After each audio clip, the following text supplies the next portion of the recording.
Hello, welcome to the honest-wargamer. I'm your host, Rob. Welcome to Stream Street Day 165. Woohoo! I'm joined by the wonderful, Mr. Owen Jackson. Hello, sir. How are you? Yeah, I'm good. I'm all right, I think. Yeah, just about recovered from the weekend. It's getting a bit cold here now, but yeah, I'm cool. Excited to talk about the tournament, and you were saying there's some other tourneys going on. So yeah, and obviously we've got to talk about those dice as well, right? That'll be our lead, but yeah. We are going to talk about Age of Sigmar tournaments from around the world, and specifically the one Owen did the weekend called Hammer Time on TTS. Just a quick caveat before we get started. Welcome to everyone in the Twitch chat. Patreon guys, thank you, and podcasters. I yesterday foolishly was sanding for the entire day, which is a fun time, but I didn't wear a mask, and it has ripped my throat to pieces. If I just give up halfway through the show, understand that I can barely talk, and I am super conscious of not being an idiot and losing my voice before this big endeavor that I launched. So anyway.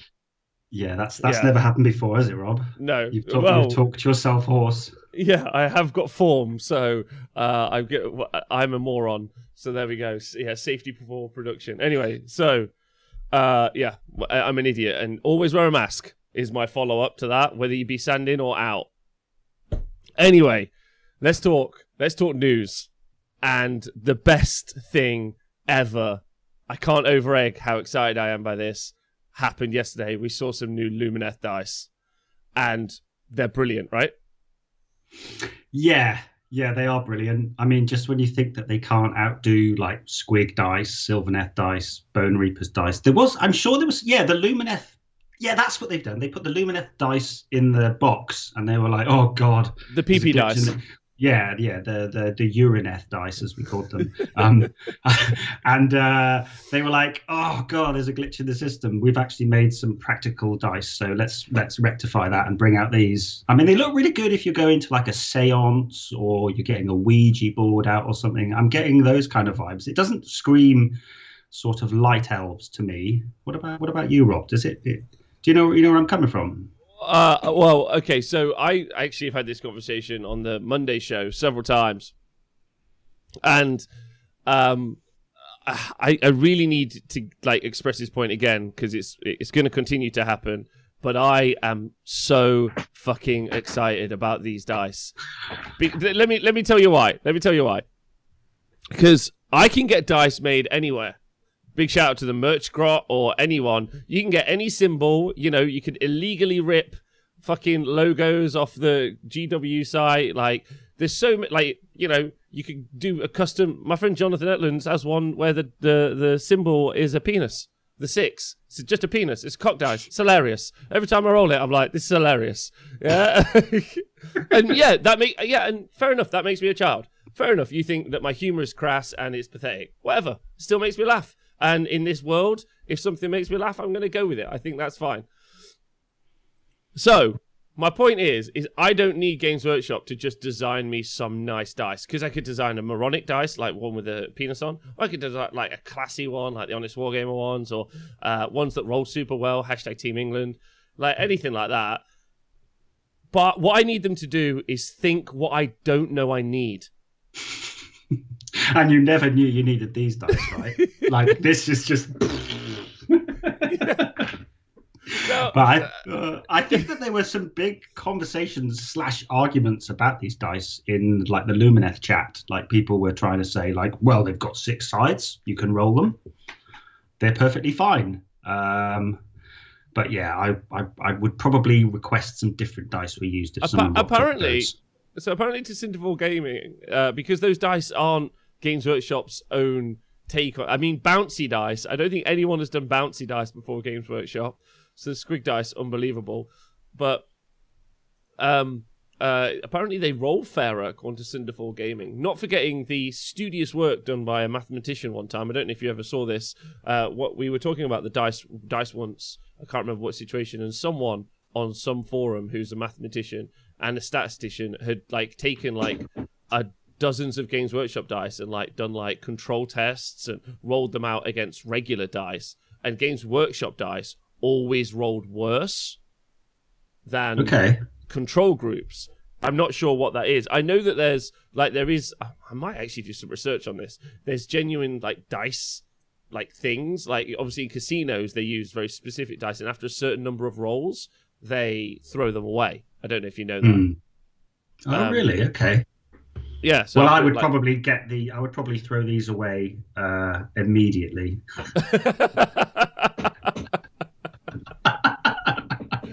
But no, Dave Fraser in the chat makes a good point that they're perfect for like casting spells, and I think that's what I've ended up using my Sylvaneth dice before for, you know, like marking out who's got so many casts left and things like that. But I don't know. GW wound trackers. Yes. Yeah. Okay. Well, they're not going to need to be used, are they? Because anyway, no, I'm being salty about. Well, anyway, so I wish my voice would do the justice to the sheer enthusiasm that I have for these dice. And we did an entire show on this once. God knows which show it was, where I talked about I want all sorts of dice. I want, like, you know, when we talk Beast School Raiders, I obviously want dice that are made of ice that last one go. Yes. Oh no, I figured out what the Luminesce dice are for. What you do is you get your Realm of Battle board with your ridiculous slopey little mountain on it, and then you put them at the top, and then you flick it, and it rolls down like a little barrel, and then at the bottom. So yeah, perfection. I think that's what it's for, right? La franche, perfection. Yeah, right. So if anyone anyway, I was being unironic when I said I love those dice. I want them to go deeper. I feel like they can go deeper, and now once you get that in your head and you think, yeah, I could buy dice anywhere, but what can Games Workshop make? And they're one of those very few companies that, like, another thing to talk about real quick, and I would like to get onto the tournament stuff, is that they're one of the only companies that could do that. Most other companies are worried that they might not sell. They're like, oh, if we put out a new product line, what if it doesn't sell? It's just sat in warehouse. We ended up losing all this money. Games Workshop can literally print at this stage. Well, they do. Useless. And they've been doing it for years. Useless. Like, they printed dice that you could, like, that were glow in the dark. And got the Ideneth dice. Remember the Ideneth dice? Like, I've played against people that tried to play with those, and it's like, fuck off, mate. Look at it. You can't. I can see all the other numbers through the number that's on the top of the dice as I'm trying to look at it, and it's not even a number. It's like a little wobbly eel line. Flawless. Yeah. Well, that's one word. But they sold them. That's the point. And they're and that's my other point as well. They're one of the few companies that can just experiment, and therefore we end up with whatever the hell we end up with. And I actually think it's a huge positive, because in these dark times, maybe the guy who designed it was like, look, everyone's having a really shit time with COVID. I'm going to get this sorted out. Yeah, this is going to cheer everyone up. Re-release the Squig dice. That's what I say. Okay, all right. So thank you everyone for joining us live. Some results from the weekend before we get on to talking about TTS is that there was a Swedish event, a 2-day event over in Sweden with 32 players. So lockdown restrictions aren't quite as severe as they are here in the UK. And we got some cool results. So first up, in first place was Zinch with Hosted Blistus. Second was Stormcast with Anvils of Holden Hammer. So Shootcast again doing well. And in third place was Legion of Chaos Ascendant, the Legion of the First Prince, which is, you have to have Be'lakor as your general. So in first place was Jesper. Jesper's a great guy, by the way. And then it was Mikhail Magnusson, and you might remember, I think Mikhail Magnusson was in the Six Nations team. And then Alexander Zekovsky is in third place. So I'll quickly go through the list. There will be of no surprise. Change Host is the winning list with 3 lots of 10 pink horrors. Even at new points, still very good. 6 Screamers of each, which I think is a really good pick. And then no Flamers. Lord of Change, a Changecaster, Blue Scribes, and a Magister. And then Spell Portal Bear with Vortex and Geminid. So a Change Host, not with Flamers. Owen, you got any thoughts on that? It sounds like he's just looking to sort of bog down the board, right? It's very much a control deck, that Duplicitous, because you can't retreat from it, right? That's that one, if I'm correct. Yeah. Yeah, it's the no retreats. Yeah, so it's kind of. I heard somebody describe it as misery mode because you can probably teleport your is it 10s or 20s of pinks that he's got? If it's Tens. yeah. So he'll just basically teleport it 9 away and then Destiny dice the charge and then string back and basically cheers guys. Yeah. Fun. Warhammer fun. And then obviously I like the screamers though. The screamers is cool for flying out and capping the other objectives. There's loads of tech in there. I don't play Tzeentch, so I'm sure there's loads of things. Well, I think as Iron Gutsman, thank you for joining us in the chat. In the chat, the Magister is an interesting pick, and I'd love to. I'll reach out to Jesper and have a talk to him about that because as much as it's still a change host, it's a slightly different pick, which I think is fun. Next up, in second place was the Anvils of Holden Hammerless, which had, again, it didn't have the big battalion that we saw Sean take over in New Zealand. And instead, so you had no battalions. So you've got the Incantor, the Heralder, the Xeros, the Relictor. You had the 3 lots of 5 Judicators, and I see them come back. And then he swapped out for those 10 Evocators, then 9 Vanguard Raptors. So that 420 points is basically what Sean spent on battalions.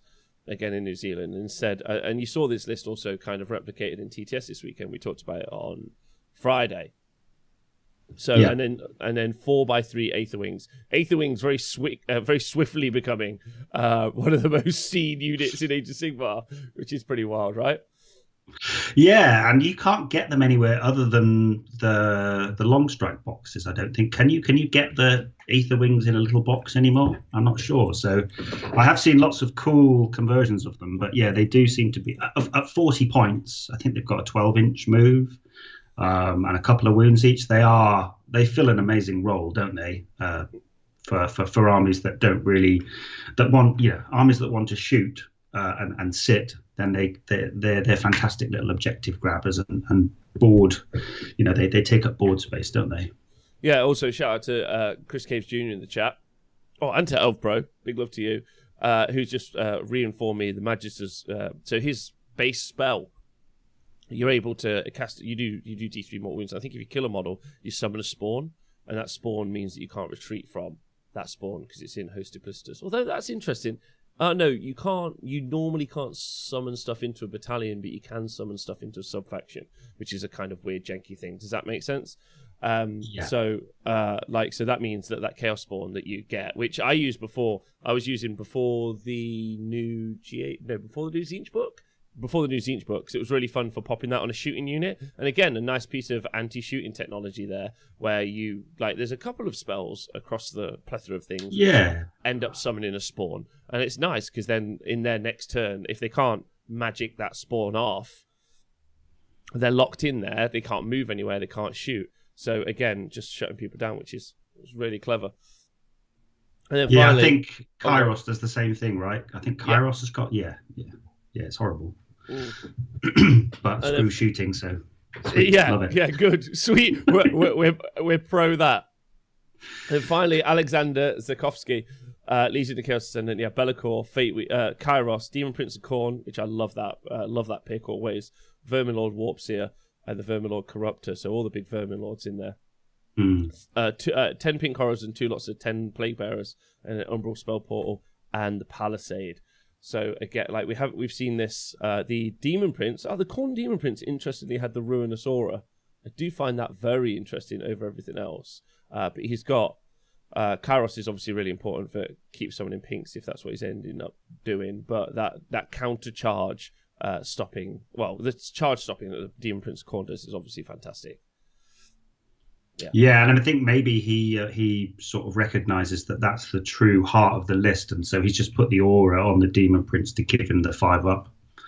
It's not really for the benefit of any other units because it's only wholly within 8, I think.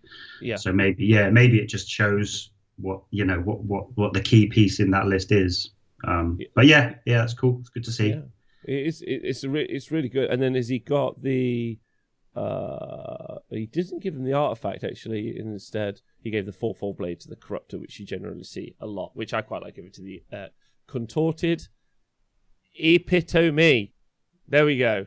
Yeah. Epitome. Oh, God. Proud of you. Thank you so much. Anyway, I'm going to quickly bang through an event that happened in Bristol this weekend. It was only a one-dayer. It was a 1,000-point event, which is cute. More tribes came in first and third, with Serif on in second. So that's cute. I like that. But at 1,000 points, it kind of makes sense. A Frostlord on Stonehorn and a Huskward on Stonehorn and 2 Mournfang packs came in first. And then in third, it was a Frostlord on Stonehorn, a Butcher, 2 Mournfang packs, and a Stonehorn Beast Rider. So it turns out Stonehorns in 1,000 points are really good, which makes sense. And then the Seraphon list is Stegodon with Skink Chief, 30 Skinks, 10 Skinks, and a Bastiladon, and another Stegodon in Thunder Lizard. So again, that'll be very difficult to deal with. Yeah. That sounds horrible. Oh my God. Yeah. And the event, thank you to Dave for reminding me in the chat, the Bristol event used 1,000 point list plus an Anvil of Apotheosis character up to 20 points. So it was all sorts of weird. So we won't focus on that very much. But it happened, and that's cool. Let's go for that. And what's important, it was a 1,000-point event, but it still wasn't meeting engagements. I like that Games Workshop specifically invented a game system for that, and everyone went no. That's like a stamp of disapproval, isn't it? Like we're doing a 1,000-point event, and we're categorically not using meeting engagements. Right. So, Scotty Hugh, thank you for subscribing. Thank you to everyone for subscribing. You guys are great. Okay. Oh, and AOS Tim in the chat says, last game double turned by that Seraphon. Oh, sorry, buddy. That can't be fun. Yeah. So Owen, can you remind us of how many players you had at the event and if there are any special stipulations in the event pack for the weekend? Yeah, so it's 40 players. And we had it whereby obviously just a 3-game one-dayer. Top 16 go through to a separate one-dayer, almost like a finals. And then, no realms, no Anvil of Apotheosis. I'm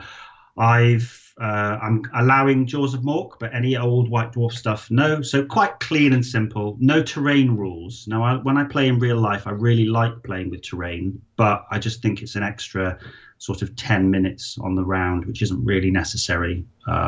It's just one of those things. You don't really see terrain rules like your mystical arcane. You don't really see that played in TTS very often. So that was it. Big international crowds. We had people from all over as usual. Like there's players in Canada, America, Russia, Australia, Poland, obviously the UK. So it's great. And obviously I've played in a few of these and now TO'd a couple. So there's a sort of thriving community going on. So it was cool. We had an early start. We had a 7:50 a.m. start, which caught some people out. Colonel Cabbage, talking to you. He was close. The chariot list was close to just dying before it even had a chance to show what it was worth. So the early start caught a couple of people out, but it was just for the benefit of the people in Australia, really, because they have to stay up super late. And that was it. Three games from the General's Handbook, nice and clean and simple. No special narrative Anvil rules or anything like that. Just straight up match play, no messing. Oh, lovely. Perfect. Can I just say a big thank you to Fixius Calizidius for just becoming a new Patreon. That just happened on the overlay, so that's cute. And Dave Frazier for subscribing as well. Okay, so going into it, we had some hot picks. I said my favourite list, techie-wise, was the Slave Starters list with the 2 Corn Demon Princes. I thought was fun. But of course, I'm going to need an immediate update on, if I had the voice power right now, I would do my French accent. But my perfect list, 900 goblins.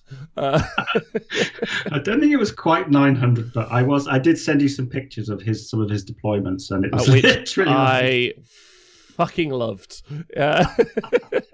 I showed other people around me who had no idea of Age of Sigmar. When you sent it to me, they were like, "What is that?" And I was like, "It's brilliant. This is a souffle. This is Heston Blumenthal sort of like chefery. This is frozen gravy or whatever he does. The egg-looking fella." We glimpsed the future, didn't we? Like screws each. Like we glimpsed the future, and it's 300 Noblar. jamming up the board. Yeah. Je suis noblard, viva le nob. So yeah, regardless of the top 10 and the meta, and that's what we're all here for, right? To find out how those noblars did. I think the dream died a little, I must say. Now, Pask's a legend, and he plays all sorts of lists, so fair play to him. But yeah, turn 1, game 1 against Kotal's Claw Seraphon. He didn't realize that his opponent could do the 3d6 charge from one of the little skink priests. And yeah, he just YOLO'd a Carnosaur forward and bit the head off the tyrant on turn 1. So that was a bit bad news bears. So he couldn't make the Noblars Battleshock immune for that game, and that got ground out. I think in his second game, he did get a win. The Noblars, imagine them, he faced off against the Reapers of Vengeance Khorne list with Archeon. And yeah, I think that Death by 1,000 grot cuts, I think that they managed to swarm all over the bloodbound sort of troops. I love that. I love that the god who destroyed a world. He's not a god, but you know what I mean. He's just there, and he's just brought down by trash. Just a quick note to everyone. Never forget that the power of many is always greater than the power of one overlord. And in no way take that as an indictment to riot and overthrow our billionaire masters, but also maybe it is. Please continue, Owen. Wow, that was a nice little detour. And then in his last game, what did my notes say? Mathieu with his Skaven, that really cool Skaven list with Thankwell and the 40 Storm Vermin with the Claw Lord. Oh, that's an awesome list. Yeah, he went down to that. I think, imagine what Thankwell and Bone Ripper, those Warpfire gauntlets would do to all those grots, because that's like 2 dice for every model within a certain range, and they do mortals on 4s. It was a grot apocalypse. Yeah, that works. Okay. Yeah, that works. Yeah. A nobastrophe. That's something completely different. A Nobopolix. Yeah. To be honest, I bet there's a lot of very clever titles that we could take from a particular genre of video.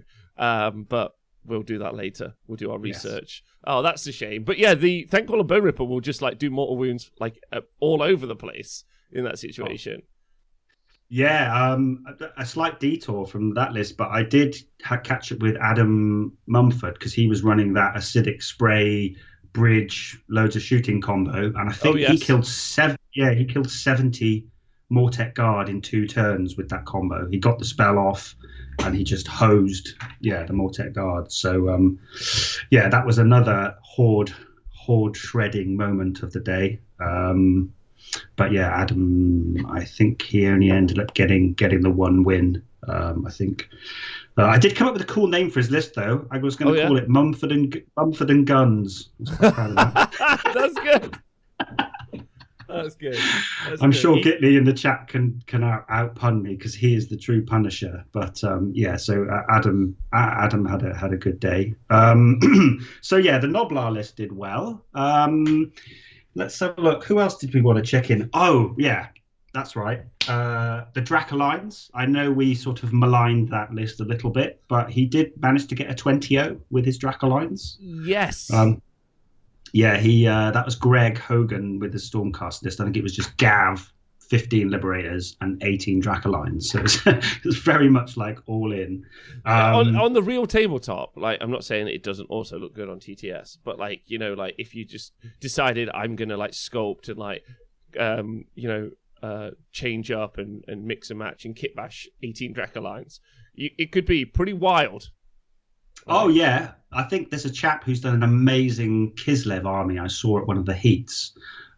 Which he uses all the Dracolines, and he's green stuffed them all to look like white polar bears with Kislev guys on top.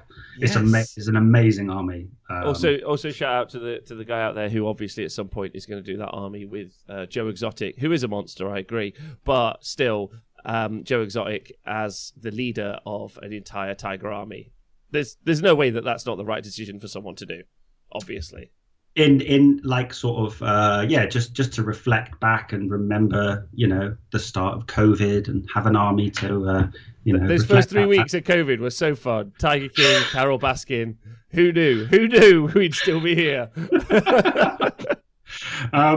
So yeah, that was a couple of stories from the day. I mean, as an overall, it really came. There's no surprises really, apart from Stewart Iron Guts McCowan, who we have to talk about in depth with his list. I think as an overall for the day, it was either guns or wounds or eels. I think those were the things that you needed to have to compete in this meta. So, I mean, looking across the top sort of 16, you've got lots of armies that shoot really well. Like there's 1, 2, 3 Seraphon in there. There's the Zinch list that Antu ran. The Change Host with the Flamers did really well. Arthur with his KO did well. And then you have at least what we've got. We've got 1, 2, both 2 Deepkin players did well. Obviously, that classic Gatekeeper army. And then, as I say, wounds lists. So Fire Slayers, you've got 1, 2, you've got a couple of Fire Slayers in there. And then the Maggot Kingdom Nurgle that my mate Cole ran, he did a great job going 3-0 with that. But yeah, excellent. So as a theme, it was very much like, guns, wounds, or as a little side note, eels as the usual little gatekeepers on the site. But yeah, that was the overall feel. But some really standout sort of lists and some standout performances from the day. I think we just have to start with Stewart's Iron Guts list. So I'm so excited, like so excited about this because it's awesome. It's awesome. Like we talk like Stonehorns, and like I talked about some lead belchers. I think strap launchers are okay, but there's some real power here. Like very excited. Please continue. Like just it's cool. Iron Guts doing okay. Yeah, man. Yeah, and like he's a good friend of Arthur, who's an Aussie guy who's in the South London Legion chat, and he gave us some really good information on how it had competed. So he's like Winterbite, which is what Nikos took to slaughter, I believe, with his Dungas, didn't he? You don't really see it very often. That's the only 2 times I've seen it. And I looked into it, and basically it is teched to beat shooting if possible. I mean, he 20-0'd Tempest Eye, and I think he said that 8 Iron Guts, once he got through the Iron Drakes that were in the Tempest Eye list, 8 Iron Guts essentially killed the whole of the rest of the army. And then in his second match, he 20-0'd Thunder Lizards, coalesced, so -1 all that damage, so that the Iron Guts were going from damage 3 to damage 2, and he managed to chew through it.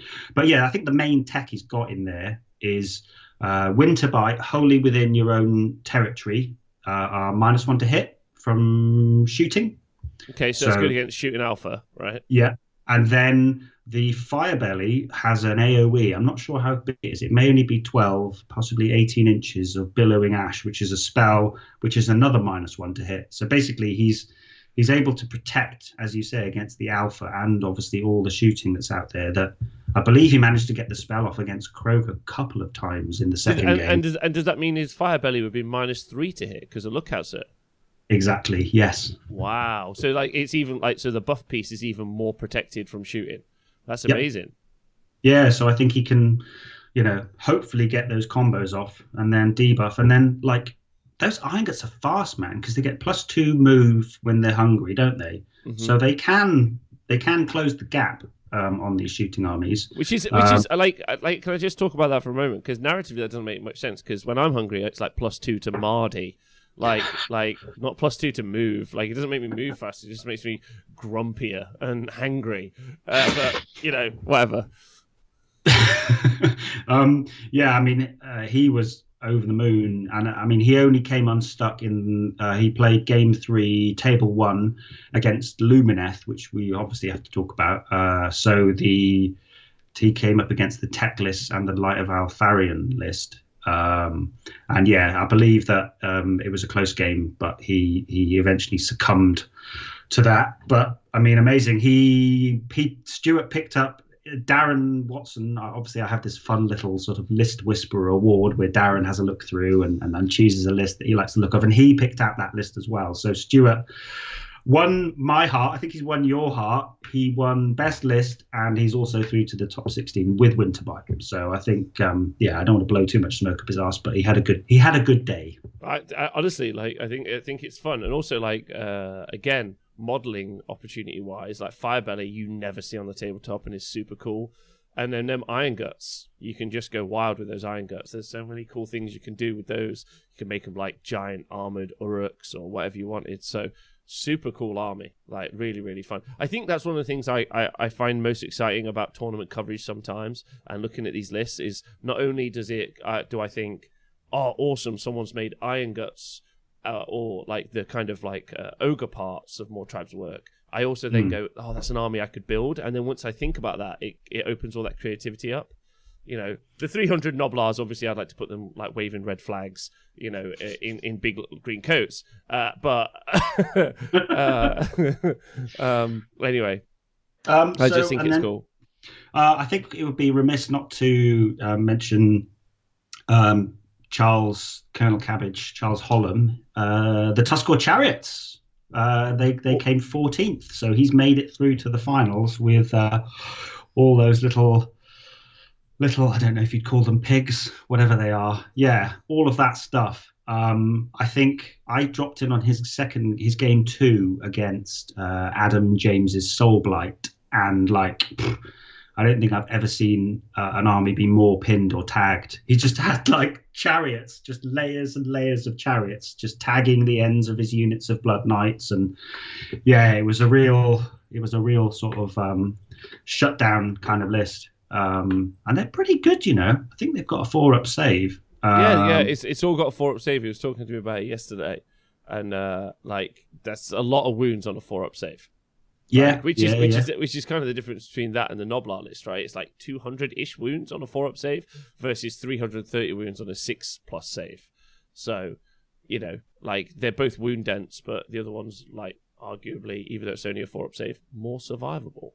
Which is I just think as well though, like that 300 Noblars is cool, but fundamentally it just goes down on the table and then walks forward or runs forward, whereas obviously Charles has got the deep striking summoning, and I'm pretty sure that beasts can keep units off the board and then strike them on, right? So he's got loads of stuff to spam, but then he's able to put it where he needs it as well. So and he only came unstuck against James Beaden's Serif, and James ended up coming 3rd, which was a great result for him. Other than that, yeah, I mean, it is the usual suspects: Seraphon, Fireslayers, Nurgle, and then a few little outliers. I mean, I don't know if you want to talk about the top 3, perhaps. Yeah, I think the top 3 would be fun, especially as like Nurgle being Nurgle actually placing is something of note. I think, you know, there's been some standout Nurgle performances over the past year or so. We'll just kind of talk before COVID, but really since the Wrath of the Everchosen book, and then now with the points reductions of the GHP, Nurgle have a genuine place at the top. So it's nice to see that. So let's talk about Cole's list. I think before we do Alan's, because I think that's fun.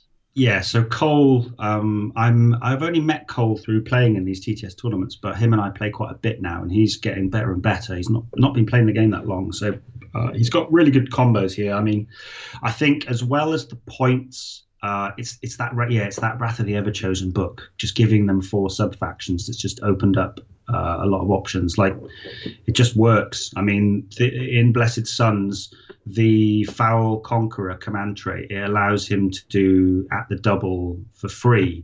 So when you then combine that with the run and charge on from the Nurgle trees, you know, those Blight Kings can go super fast. So I think you've seen people putting a lot of great unclean ones in for the +3 move, but if you can just auto 6 run and then charge, then it's 208 wounds, most of which is like 4-up save Blight Kings, and when they die, they do a mortal wound on a 2-up back to the unit. He's got the rerollable save on the Harbinger from the Blot Shell Bile Plate.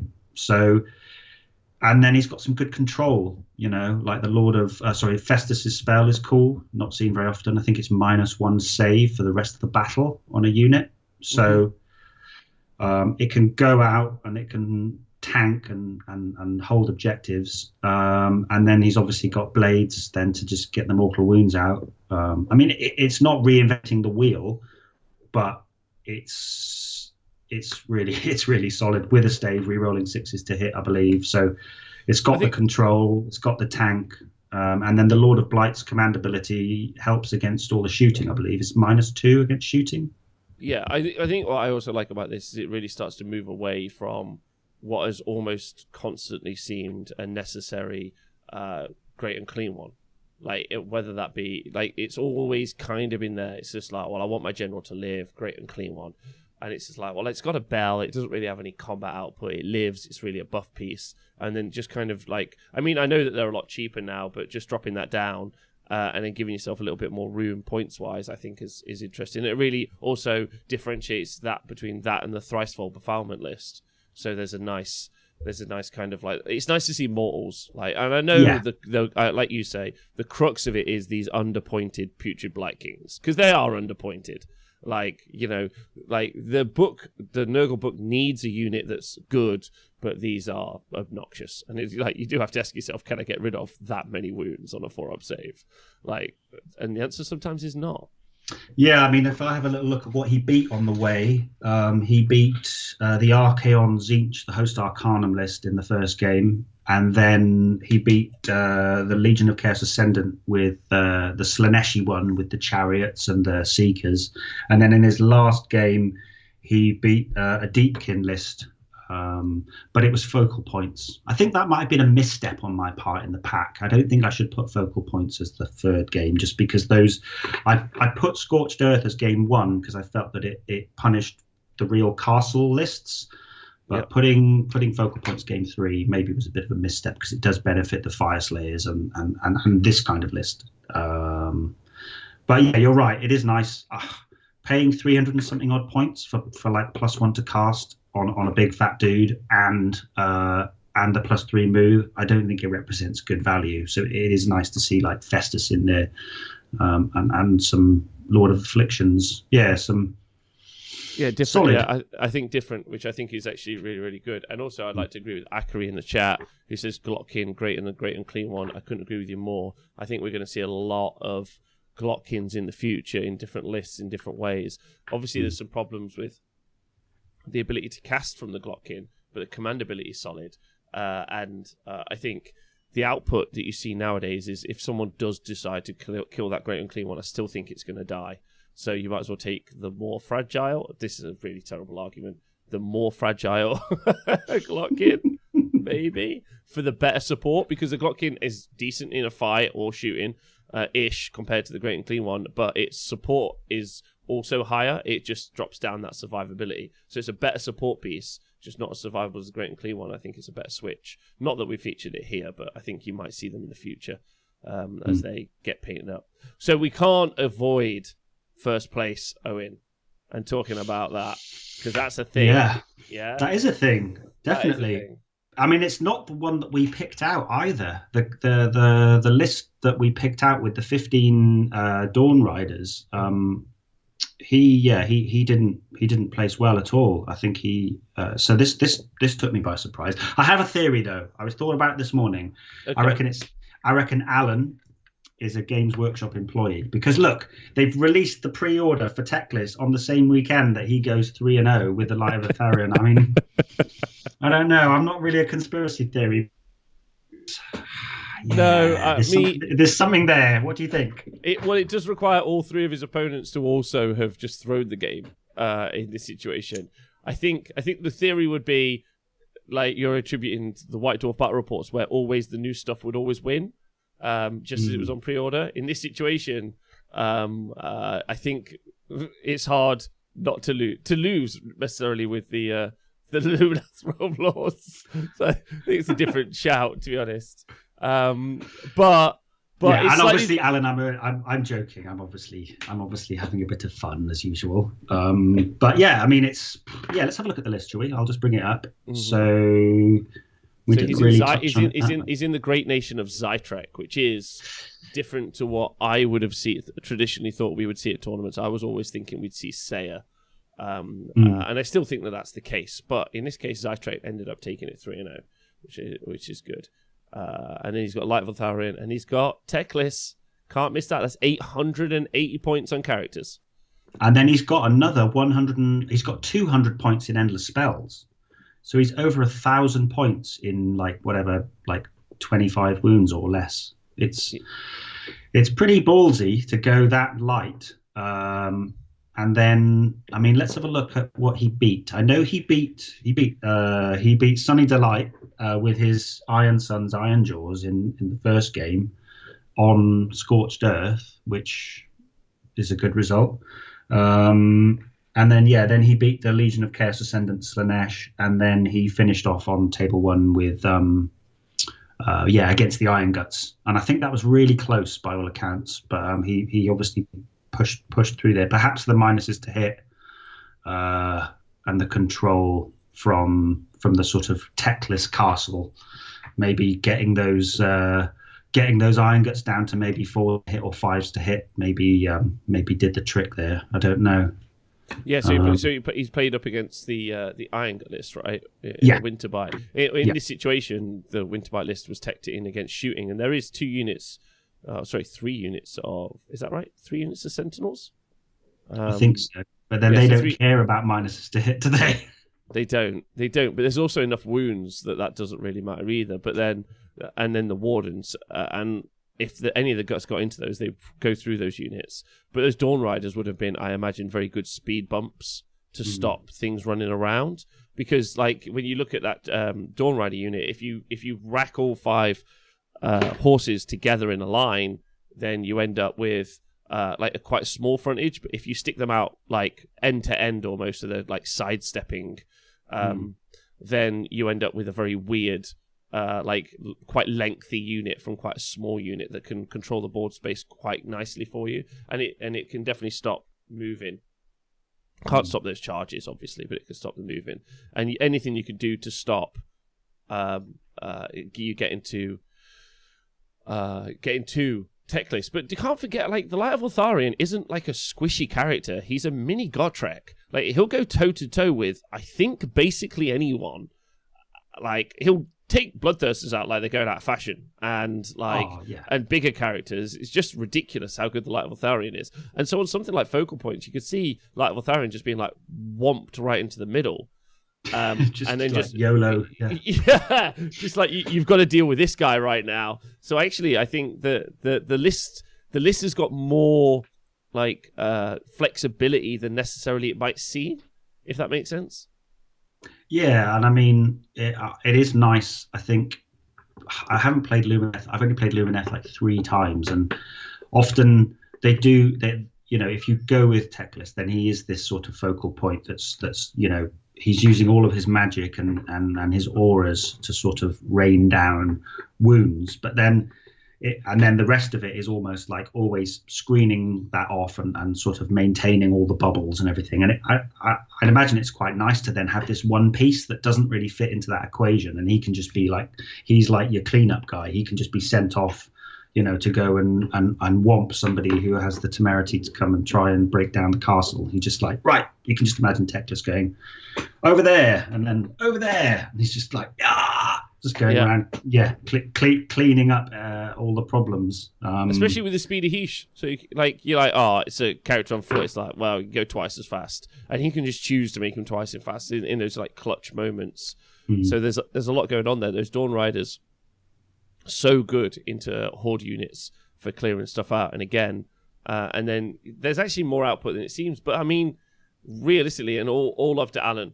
Like, no disrespect, but it's very much like I talked about on the show when we announced, well, not when we announced, but when we like went through the Luminesce Realm Lords for the first time. I was like, if you get the portal up, like, you only have to roll some 5+s, and you're just doing so many mortal wounds, and you're probably getting them for, you might just get that for 5 turns. Like, I don't know what army can survive.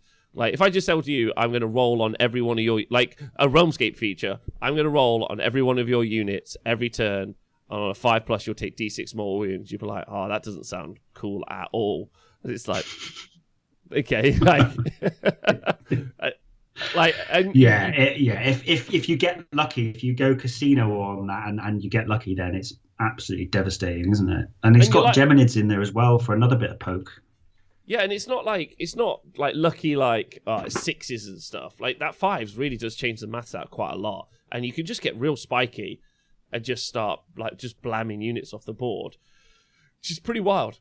And then it's kind of like you almost then want to be like, well, you can't go MSU because of tech lists, but then all the shooting kind of wanted to make you like go MSU to kind of like, anyway, it's an interesting combo, but a cool list. A cool list. Yeah, definitely. And I think I was a bit, I wasn't sure on how I wanted to run the finals, but I have made a decision and told the players that the lists are going to be locked. So essentially, the top 16 go forward now, and all of the lists are locked in. So there are greater tests ahead, I think, for that Luminesce list. We're in that 16, so it will be interesting to see how it fares after 6 games rather than after 3. I think there's one other list one other player that it would be remiss not to talk about, which is James Beaden in 3rd with his Seraphon. So he took top Seraphon, and I've played him at a heat, and he's been playing Seraphon for years. And I think this is the first time he's ever gone 3-0 at a one-dayer. So props to him. And he's not running. He's running Coalesced, I believe. Yes, so Kotal's Claw with the Carnosaur, the Saurus Scarvet on Carnosaur. He's got a Croak, Starseer, Sunblood, Star Priest, and then he's got 20 Knights, a 10 and 2 5s, and then 30 Warriors. And yeah, he faced. He obviously beat the Noblars, sad face, and then he beat Deepkin. Which is a good matchup for him actually, because the -1 damage on Deepkin is a big kick in the balls, isn't it? And then he took out the Chariots, so he slipped the noose, and I believe it's a very close game. That I think a flying Carnosaur late game sort of sealed the deal. So yeah, fair play to him. All the Seraphon did pretty well. I think this is one of the lists that I didn't really get. I think that this is one of those like deep lists that requires you to have gone through the book several times and really started to understand what it is you're trying to. Like, this list is built to achieve a goal, and it does it in a way that it wants and you don't understand, which I think is interesting. And I heard from you specifically, though, that everyone is talking about these Carnosaurs at the minute, that they are a terror of the seas. Yeah, there was. I mean, I know that it was Matt Goldsborough's Deepkin that he beat, and I know that Matt was like putting in the chat like, "Wow, that Carnosaur." So I think he's putting it to work. But I mean, I need to have a chat with him and figure out. But again, going through now with the top 16 field that he's got to face, then there's going to be some tough challenges for that list. Again, I know that the Cloak of Feathers on the Starseer makes him fly and -1 to hit, so he's really looking after that little Starseer, and I think it's the Starseer that gives the 3d6 charge.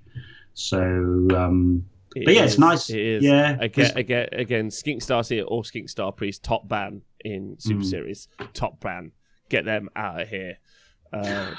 How ridiculous is it though that the -1 damage is seen as not the best build? I mean, I played. Yeah. Go on. Please I was going to say I played a really lovely guy. Again, quite a new player, really nice lad. I had to step in and play a game in game 3, and I played a guy called Tavi who came 8th. And like that Thunder Lizard double Bastillodon list is like if you get doubled by that, what did he do? I mean, he was aware. He was like, with great skill and wargaming acumen, I'm now going to spend 2 CP and both my Bastillodons are going to shoot again. So he realized that he was, that it wasn't necessarily a high skill strat, but he had it was double Basti, And then he had the little dude who can give +1 to hit, so he was getting them to hit on 3s. And then he had the burning head, so it was the little castle with Croak. And yeah, it's like 9, 16, 30. Yeah, I got doubled, and it was like 64 shots, 3s rerolling 1s, 3s -1, 2 damage, plus all the chip damage from Croak. Like, that Thunder Lizard build is legit because they've got like a 29-inch threat range, and you can make them run if you want. And it's if really you haven't legit. got more wounds, you can't. If you can't scrape at them with mortals, then those basties just. I mean, we played focal points, and he just basically sat them both on the back 2 objectives, so he was getting an extra point every turn because you score an extra 1 for a monster or behemoth. So he just had this castle that was just hosing everything, and I had loads of like good wound dwarves, and just take it off basically. Yeah, it's, there's a really good point being made in the chat by Iron Gutsman, who says that there isn't actually an overwhelming amount of damage to it in the meta. Like, if you think about all the units that are out there and what actually does stuff, like a lot of it's good rend damage 1, unless you're talking about like some big Griblies or something a bit more serious. And then, like you said, with the eels, it's that damage 2 that really is once they get that drop down, which is a thing. Mm-hmm. So yeah, I think that's actually a really solid point. That damage 2 when it goes through off the basties is a real point. And then Hawkeye's pointing out the Uruks is the other example of damage 2 when they want damage 2. But I'd have to agree with you. I actually think the fact that your entire army only takes 1 less damage every turn, all phases pretty much, somehow like that. What I'm trying to say is that really shows you how important or how useful teleporting is. Like, people are like, I would rather teleport than reduce all my damage by half. Yes. I know it's not quite all my damage by half, but I still think that that's nuts. Yeah. Yeah, good book, man. Great book. And anyone who denies it is. Yeah. What, like they have an agenda. Like, at this point, like, there's willful ignorance, and then there's an agenda, and they're different things. But yeah, really good. Really, really good. And it's nice to hear. Is it nice to hear? It's nice to hear that all of it's good, like the Carnosaur. Yeah, and like, you want stuff to be good, don't you? And especially for people who had to wait that long. But yeah, I think it's funny. Like, I think with people starting to play a little bit more now, then people are seeing it on the table, like in little pickup games with their mates and stuff, and it's a bit like, yeah. TTS actually doesn't lie. It is a really, really good book. Yeah.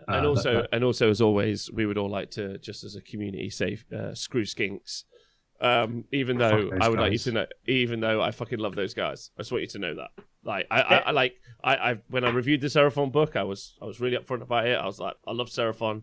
I don't care that they're like I never loved Slanesh. So when they were broken, I was like, wow, like I'm gonna have to talk about it. But now I'm like, like. They're lizards. Like, if we're going to be ruled by anyone, might as well be cowmen and lizards, I reckon.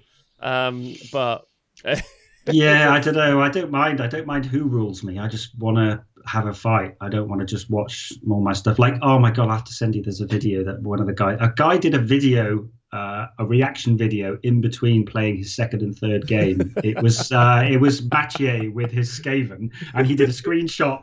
He did a screenshot of like deployment, and then how it feels like to be hit by the Croaknado, and then he went to turn 2. He had the Curb Your Enthusiasm sound, and he had about 8 models left. So I think it seems that Coalesced fight a fairer fight, whereas the other guys just zap you with brain lasers from the other side of the table, which doesn't feel very good. But there are ways around it, aren't there? Well, I know, but like, there's other brain lasers in the Luminesce, right? I think once that Techless model, which is going on pre-order soon, hits those tables, people are going to be having a fun time. Let's just say that. Okay. Well, very interesting. Nice to also see. Oh no, that's not true. Never mind. Okay, fun. I've really enjoyed this chat, Owen, and I want to thank you for organising this event off your own back for no reward other than to help people in the community keep playing Warhammer. So I think both the people playing and us should all thank Owen for doing something selflessly for the community. It makes him a bit of a hero. I think he's a bit of a hero, and so I want to say a big thank you to you, Owen, for doing it for everyone else as well, just in case they're not here to do so. Thank you. I appreciate that. But yeah, I need something to fill my time. My business is well, I need that Curb Your Enthusiasm sound effect again because it's tanking. I need some stuff to keep me busy. So yeah, no, I'll be doing I'll be doing the 16, and then I think next month I'll do another one. Yeah, for everybody to take part in. So I'm learning as I go. I mean, there was a few things on Saturday I had to jump in and do, and trying to balance being a nice chap and making hard rulings is something that I need to learn. So yeah, I thought it'd be remiss if I don't mention that. But overall, the community's wicked, and I really like talking to different players around the world, and just got to keep people playing while this stupid pandemic goes on. That's yeah. So no, thank you. Yeah, and it will for a while. So don't stress yourselves and get involved. Owen's a lovely bloke. The TTS community is fun, and you can play some proper World Warhammer on it if you really want to. So you should do so. Thank you to. I know for a fact that once the Super Series arena is built and all of that jazz, I'll be back on TTS playing a whole bunch. So I'm very excited about that. So that's going to be fun. Maybe even bring breakfast battles back. Looking forward to that. Anyway, thank you everyone for joining us live. As always, I'll include the link to Owen's stuff in the show notes below. I want to say thank you to Owen, who you can find online on Twitter at OJ180. OJ180. And you should, if you aren't on Twitter, just join us on Twitter. It's a pretty fun place. It's fun. We talk about all sorts of things. Generally, it's memes. There's been, I think, actually, it's been 7 to 8 days since the last Twitter drama, which is nice. Definitely. I mean, we need to talk about Haywo's video for you, though, man. The Super Series video. How fucking cool was that? I was just like, wow, yeah. Yeah, I love that guy. He's great. Maybe not as much as I love the big goldfish who's been helping build the tables. The T-Sports Arena has a bar now. It has a bar because he actually refused to do any more work unless we let him build a bar, which I feel like the whole wargaming community is gonna nod about in that situation. But anyway, unlike me, don't be foolish and not wear a mask, especially when you're sanding.